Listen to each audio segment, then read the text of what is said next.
আসসালামু আলাইকুম দর্শক, স্বাগত জানাচ্ছি আরটিভির মধ্যাহ্নের সংবাদে। আপনাদের সঙ্গে রয়েছি আমি মারফি রহমান।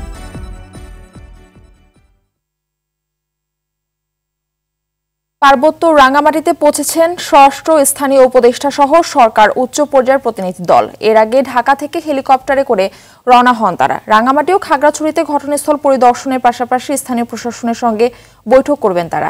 এদিকে সকাল থেকে পার্বত্য ৩ জেলায় ৭২ ঘন্টার অবরোধ চলছে। এতে বন্ধ আছে সড়ক পথের যানবাহন ও নৌযান চলাচল। বিপাকে পড়েছেন কর্মজীবীরা। অবরোধের পাশাপাশি রাঙ্গামাটিতে পরিবহন ধর্মঘটও চলছে। জেলা শহরের অভ্যন্তরীণ রুটেও কোনো যানবাহন চলাচল করছে না, ফলে শহরবাসীকে সীমাহীন দুর্ভোগ পোহাতে হচ্ছে। অবরোধের কারণে খাগড়াছড়িতে বিপাকে পড়েছেন ঘুরতে আসা পর্যটকরা। গতকাল রাতে ঢাকা থেকে খাগড়াছড়িতে আসেন প্রায় ২ শতাধিক পর্যটক।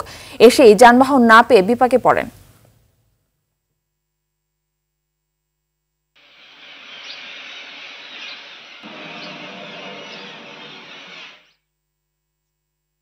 দর্শক, রাঙ্গামাটির পরিস্থিতি জানাতে সরাসরি যুক্ত হচ্ছেন সহকর্মী ইয়াসিন রানা সোহেল। রানা, বেশ কিছুদিন ধরেই তো দীঘিনালা, রাঙ্গামাটি এবং খাগড়াছড়িতে একটি দাঙ্গা হাঙ্গামার চিত্র দেখা যাচ্ছে। আসল ঘটনা আসলে কি এবং অবরোধ ঘিরে রাঙ্গামাটির পরিস্থিতি কেমন দেখছেন? সরকার প্রতিনিধি দল কি বলছে এই বিষয়ে?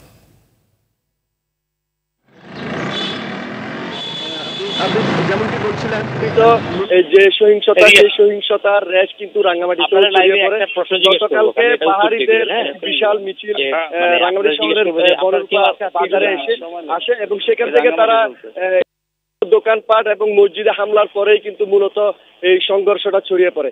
এই সংঘর্ষে প্রায় অর্ধ শতাধিক আহত এবং একজন নিহত হয়েছে। এবং গতকালেই পরিস্থিতি সামাল দেওয়ার জন্য জেলা প্রশাসনের পক্ষ থেকে পৌর এলাকায় ১৪৪ ধারা জারি করেছে, যা এখনো পর্যন্ত বলবৎ রয়েছে। এদিকে ঘটনার পরে পাহাড়ি ছাত্র জনতার ব্যানারে তারা ৩ দিনের অবরোধ কর্মসূচি, নৌপথ এবং সড়ক পথ অবরোধের ডাক দিয়েছে।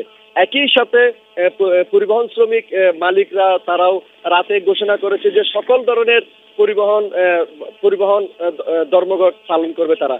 সেই হিসেবে আজকে সকাল থেকে কিন্তু রাঙ্গামাটি শহরে কোনো ধরনের যানবাহন চলাচল করছে না, নৌপথেও কোনো নৌযান চলাচল করছে না, যার কারণে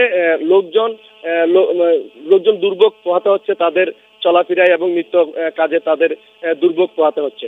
এদিকে এই উদ্ভূত পরিস্থিতির কারণে স্বরাষ্ট্র উপদেষ্টার নেতৃত্বে একটি প্রতিনিধি দল রাঙ্গামাটি আসার খবর পেয়েছি আমরা গতকালকেই। তারা রাঙ্গামাটি আসছেন এবং আসার পরে তারা এখানকার প্রশাসন ও স্থানীয় জনপ্রতিনিধিদের সাথে, তারা স্থানীয় নেতৃত্ব, স্থানীয় লোকজনদের সাথে তারা কথা বলবেন। কথা বলার পরে আসলে মূলত আমরা মিটিং শেষ হওয়ার পরে জানতে পারবো যে তারা কি সিদ্ধান্তে উপনীত হয়েছে। ইতিমধ্যে রাঙ্গামাটি শহরের কোথাও কোনো যানবাহন চলাচল করছে না। পরিস্থিতি নিয়ন্ত্রণে রাখার জন্য সেনাবাহিনী, পুলিশ এবং বিজিবির টহল জোরদার করা হয়েছে। মারফি, এই ছিল আমার কাছে সর্বশেষ। ধন্যবাদ আপনাকে। ন্যায় বিচারের স্বার্থে বিচারক নিয়োগে সংস্কার আনতে হবে বলে জানিয়েছেন আইন উপদেষ্টা ডক্টর আসিফ নজরুল। তলর উপহার নেয়া যে বিচারপতি আন্দোলনরত ছাত্রদের উস্কে দিয়েছেন, এমন বিচারপতি চায় না দেশের মানুষ। আর প্রধান বিচারপতি সৈয়দ রিফাত আহমেদ বলেছেন, বিগত বছরগুলোতে বিচার বিভাগের উপর নগ্ন হস্তক্ষেপ করেছে আওয়ামী লীগ। বিচার বিভাগের জন্য আলাদা সচিবালয় করার প্রস্তাব করেন তিনি। অ্যাটর্নি জেনারেল মোহাম্মদ আসদুজ্জামান বলেছেন, বিচার বিভাগের সব সেক্টর থেকে শুদ্ধি অভিযান চালিয়ে দুর্নীতি ও সিন্ডিকেট মুক্ত করতে হবে। দুপুরে সুপ্রিম কোর্টের ইনার গার্ডেনে এক অনুষ্ঠানে এসব কথা বলেন তারা। বিচার বিভাগ যে কোনো ধরনের দুর্নীতি কিংবা সিন্ডিকেট মুক্ত থাক। দুর্নীতির প্রচলিত ধারণায় অর্থনৈতিক লেনদেনকে বুঝালেও বুদ্ধিভিত্তিক দুর্নীতি ডিনামাইটের চেয়েও ধ্বংসাত্মক, অ্যাটম বোমার চেয়েও ভয়াবহ, ক্যান্সারের চেয়েও মরণঘাতী। বিচারপতিরা যদি তাদের কাছে বিচার চাইতে আসে মানুষ, তারা বিব্রত বোধ করেন। আপনাদের এখানে অনেক ভালো বিচারপতি আছেন, আপনাদের সুনাম কিছু বিচারপতির কারণে ক্ষুণ্ণ হয়েছে, এগুলি আর করেন না। বিগত ফ্যাসিস্ট সরকার গায়েবী মামলা এবং ঢালাও মামলার একটা কালচার শুরু করেছিল, আমরা সেটা থেকে বের হতে চাই। সততা, বঞ্চনা, নিপীড়ন ও নির্যাতনের হাতিয়ার হিসাবে বিচার বিভাগকে ব্যবহারের চেষ্টা করা হয়েছে। এতে বিচার বিভাগের উপর মানুষের আস্থার সংকট তৈরি হয়েছে। অথচ বিচার বিভাগের সবচেয়ে বড় শক্তির জায়গা হচ্ছে মানুষের আস্থা ও বিশ্বাস। তাই নতুন এই বাংলাদেশে আমরা এমন একটি বিচার বিভাগ গড়তে চাই যেটি বিচার বিভাগ এবং সততা ও অধিকার বোধের নিশ্চয়তার একটি নিরাপদ দুর্গে পরিণত হবে। আন্দোলনে ছাত্র জনতার উপর গুলি চালিয়ে হামলার ঘটনায় শাহবাগ থানা আওয়ামী লীগের সাংগঠনিক সম্পাদক সৈয়দ মোশাররফ হোসেনকে গ্রেপ্তার করেছে র্যাব। রাজধানীর আদাবর থানা এলাকা থেকে তাকে গ্রেপ্তার করা হয়। শুক্রবার রাতে র্যাব সদর দপ্তর থেকে তথ্য জানানো হয়েছে। তার বিরুদ্ধে ভাঙচুর, হত্যাচেষ্টা, চাঁদা দাবি ও অগ্নিসংযোগের মামলা রয়েছে। 2015 সালের 20 এপ্রিল বিএনপি চেয়ারপারসন ও তৎকালীন প্রধানমন্ত্রী বেগম খালেদা জিয়ার গাড়িবহরে হামলার আসামিও মোশাররফ। তাকে থানায় সোপর্দ করে আদালতে তোলার কথা রয়েছে।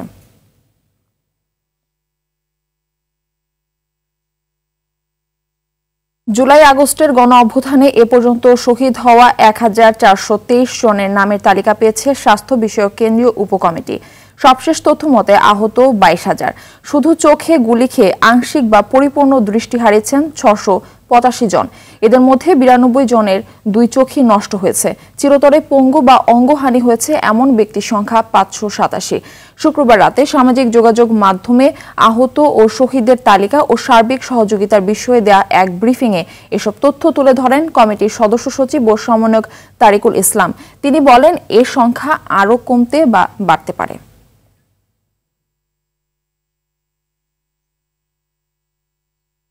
1423 জন শহীদের একটি প্রাথমিক তালিকা প্রণয়ন করতে সক্ষম হয়েছি। ব্যাপারটিতে আসি, আমাদের কাছে টোটাল 587 জন যারা একদম চিরতরে পঙ্গুত্ব বরণ করেছেন বা অঙ্গহানি হয়েছে। আহতদের অনেকেই এমনও আছেন, আমরা যতদিন কাজ করছি এখনো এমন দেখতে পাচ্ছি 1 মাস 1.5 মাস পার হয়ে গেছে, তারা ইভেন চিকিৎসা পর্যন্ত নিতে জানেন, বাড়ি কাতরাচ্ছেন, ভয় পাচ্ছেন, ট্রমাটাইজড হয়ে আছেন পুরো ফ্যামিলি, যে তারা মনে করছেন যে এখনো যদি কোনো কারণে আওয়ামী লীগ ক্ষমতায় চলে আসে তো আমার এই আহত হওয়া ছেলেটাকে হয়তো আবার, আমার আহত হওয়া মেয়েটাকে আবার হয়তো ধরে নিয়ে যাবে।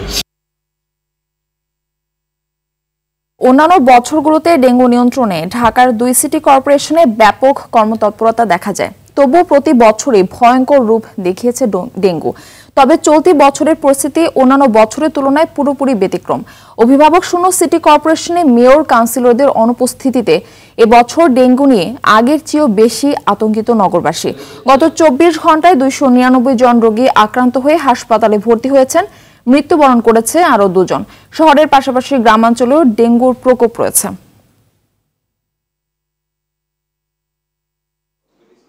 এই সময় যাদের জ্বর হচ্ছে, সাথে মাথা ব্যথা, শরীর ব্যথা, চোখের পিছনে ব্যথা এবং কোনো কোনো ক্ষেত্রে প্রচণ্ড শরীর দুর্বল, সাথে বমি থাকতে পারে, পাতলা পায়খানা থাকতে পারে, অথবা শরীরের কোনো অঙ্গ প্রত্যঙ্গ দিয়ে, যেমন নাক, দাঁতের গুড়ি, প্রস্রাবের রাস্তা, মাসিকের রাস্তা কোথাও দিয়ে যদি রক্তক্ষরণ হয়, তো এই রোগীগুলোকে অবশ্যই দ্রুত হাসপাতালে এসে তার ডেঙ্গু পরীক্ষাটা করে নেওয়া উচিত।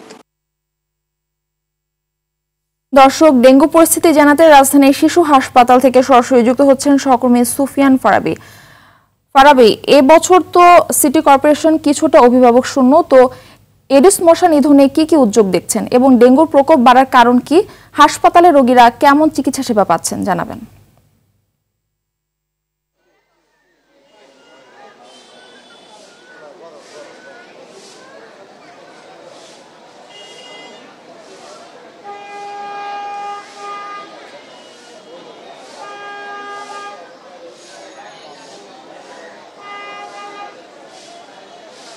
মারফি, আপনি যেমনটি বলছিলেন যে আসলে এই বছর কিন্তু অন্যান্য বছরের তুলনায় আসলে ডেঙ্গু পরিস্থিতিটা এখন পর্যন্ত খুব বেশি ভয়ানক না হলেও ভয়ানকের দিকে যাচ্ছে। এর একটি অন্যতম কারণ হচ্ছে যে এই বছর অন্য বছর যে সময়টাতে বৃষ্টিপাত হয়, এই বছর এর কিছুটা পরে বৃষ্টিপাত শুরু হয়েছে। এবং আরেকটি গুরুত্বপূর্ণ বিষয় হচ্ছে যে যারা নগর পরিচালনা করতেন, জনপ্রতিনিধি ছিলেন, তারা কিন্তু আসলে এই মুহূর্তে পালিয়ে আছেন অথবা তারা এলাকায় প্রবেশ করছেন না, যার ফলে কিন্তু একটা শূন্যতা তৈরি হয়েছে। আমি এই মুহূর্তে রয়েছি রাজধানীর শিশু হাসপাতালে। অনেকেই কিন্তু এখানে চিকিৎসা নিতে আসছেন, বিভিন্ন রোগে শিশুরা আক্রান্ত হচ্ছেন। এবং নিউমোনিয়া সহ ডেঙ্গু ইত্যাদি বিভিন্ন রকমের রোগে আক্রান্ত হচ্ছেন। কিন্তু তাদের একটা বড় ধরনের অভিযোগ হচ্ছে, তারা আসলে তাদের কাছ থেকে একটা অভিযোগ আমরা শুনতে পাচ্ছি যে পরিমাণ রোগীর চাপ আছে, এই পরিমাণ রোগী কিন্তু আসলে এই পরিমাণ বেড কিন্তু তারা এখানে পাচ্ছেন না, যার ফলে কিন্তু কাজ করতে হচ্ছে। আমার সঙ্গে একজন ভুক্তভোগী রয়েছেন। আপনি আসলে কি জন্য এখানে এসেছেন এবং ডাক্তাররা কি পরামর্শ দিয়েছে? কোনো ধরনের অসুবিধা বোধ করছেন? আসলে আমি এখানে আসছিলাম আমার বাচ্চাকে নিয়ে, বাচ্চাটা কয়েকদিন কাশি তো নিউমোনিয়ার ভিতরে চলে গেছে। এখানে আসতে আমরা সকাল 8টায় ডাক্তার দেখাইছি, বাট কোনো বেড নাই, তার ট্রিটমেন্ট এখনো শুরু করতে পারিনি। তো আমরা চেষ্টায় আছি যে শুনছি যে 2টার পরে কিছু বেড ফাঁকা হবে, তখন বাচ্চাটাকে এখানে ভর্তি করতে পারি কিনা এই চেষ্টা করতেছি আর কি। এটাই।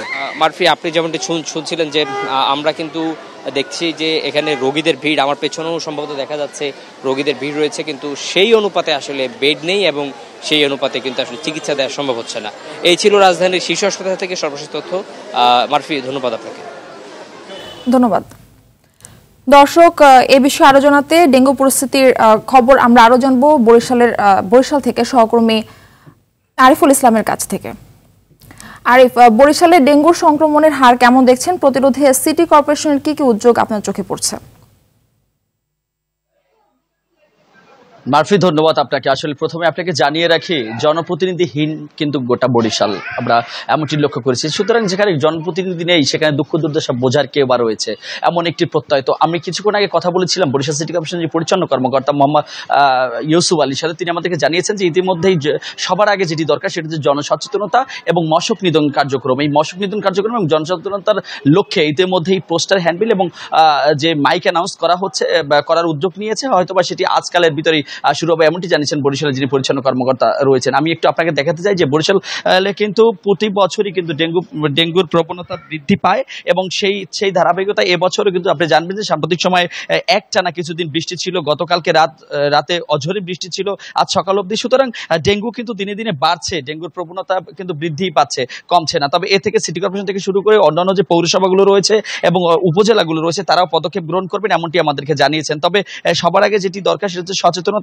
সচেতনতা নেই বললেই চলে বরিশালে। তার একমাত্র কারণ হচ্ছে যে আপনি জানবেন ধাননদী খালের বরিশাল এবং প্রচুর ড্রেনেজের মানে অপরিষ্কার অপরিচ্ছন্নতা এবং খালগুলো আটকে রয়েছে ময়লা আবর্জনা। সুতরাং এখানে কিন্তু খুব দ্রুতই এই যে এডিস মশা কিংবা ডেঙ্গু ওর যে মশাগুলো সেগুলো খুব দ্রুত সময়ের মধ্যে তৈরি হয় এবং হাসপাতালে যে চারপাশের যে অবস্থা এখানেই কিন্তু রোগাক্রান্ত, অর্থাৎ হাসপাতালের চারপাশ যেভাবে পরিষ্কার পরিচ্ছন্নতা থাকার কথা সেটাই নেই। সুতরাং এখানে যে রোগীরা আসছে তারা আরো বেশি রোগী হয়ে যাচ্ছে, আমরা এমনটি দেখেছি। আমি এখন আছি বরিশাল সদর হাসপাতালে। একটু তথ্যটা জানাতে চাই, বরিশাল শেরি বাংলা মেডিকেল কলেজ হাসপাতাল এবং বরিশাল সদর হাসপাতাল, এই উভয় হসপিটালে কিন্তু ডেঙ্গু রোগীদের জন্য আলাদা করে শুধুমাত্র নারী যারা মহিলা রোগী হিসেবে ভর্তি রয়েছে তাদের জন্য আলাদা করে স্থান রাখা হচ্ছে। তবে আসলে এই ডেঙ্গুর জন্য যে আলাদা ভবন করবে পুরুষের জন্য সেই ব্যবস্থা কিন্তু আসলে হাসপাতাল কর্তৃপক্ষের নেই। কিন্তু প্রতি বছরই কিন্তু এরকমের ঘটনা ঘটে এবং ক্লান্তি একটি মুহূর্তে হিমশিম খেতে হচ্ছে পরিচালক সহ স্বাস্থ্য বিভাগের সকলকে, কিন্তু তারা আসলে সঠিকভাবে প্রস্তুত থাকছে না। তো এই সমস্যা কাটিয়ে খুব দ্রুত সমাধান করবেন এমনটি আসলে প্রত্যাশা করছেন সাধারণ রোগীরা। আর সিটি কর্পোরেশনের যে অবস্থাটি সেটা হচ্ছে যে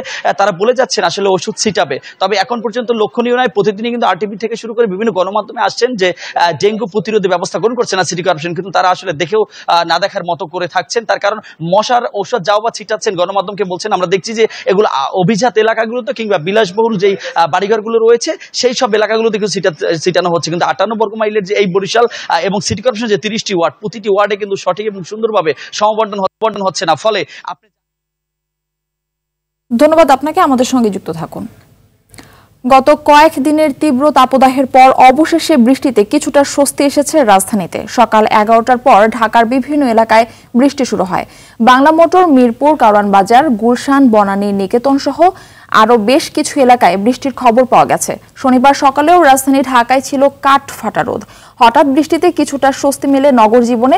গত কয়েকদিনের ভ্যাপসা গরমে একটু বৃষ্টির অপেক্ষায় ছিলেন মানুষজন। এই বৃষ্টির কারণে কমেছে দুর্ভোগ।